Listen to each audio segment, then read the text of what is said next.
Thanks, Jana and Richard. Well, Rants is all about staying in that AC, but it's Fitness Friday, and that's how I like to work out. I'm hanging out with my man, Pat Hennigan from Jacksonville Fitness Academy.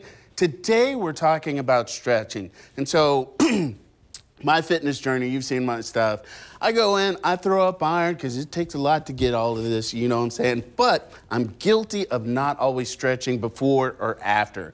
How important is it to incorporate that into your workout? Well, just like most things fitness-wise, it's contextual. It's going to depend on the individual person. More important than actually stretching, especially before a workout, is just getting your body warm, getting sweat, getting the fluid, flowing in your joints, getting your body ready before you hop on and grab 245s and put it on the side of each bar. Just make sure the body is warm temperature-wise. We talk about like metaphorical warm-up, like touch your toes. Like, no, get physically warm. That's how things start moving. And realistically, if you do that and you don't stretch, you're going to be fine. But if you have an acute injury or something that is genuinely wrong or painful, you definitely want to give that area some attention, not too much attention. I like how you know that I'm throwing 245s on each side. You just I didn't mean to cut you short. It's normally 3, but it's a Friday. Good looking out, good looking out. Well, with that, so let's say, I do get on the elliptical before and I'm 15, 20 minutes, get a good sweat. Again, I don't follow up with the stretching, but let's pivot when it comes to stretching. Is it active and inactive? Are that a thing? So active and passive, same thing really, yeah.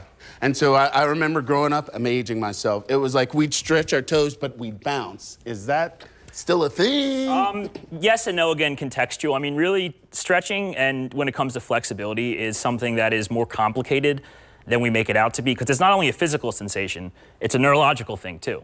You're tight in an area because your body is saying something's wrong, we need to protect that area, so we're gonna create protective tension.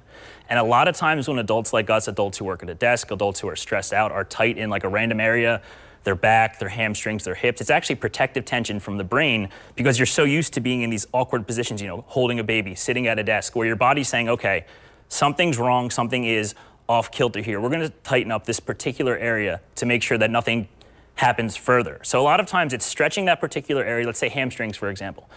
Stretch the hamstrings, touch the toes, don't bounce necessarily, but then you want to do a movement that reinforces that stretch, that shows the brain that nothing's wrong here, we're tight because of a position, we're tight because of something funny.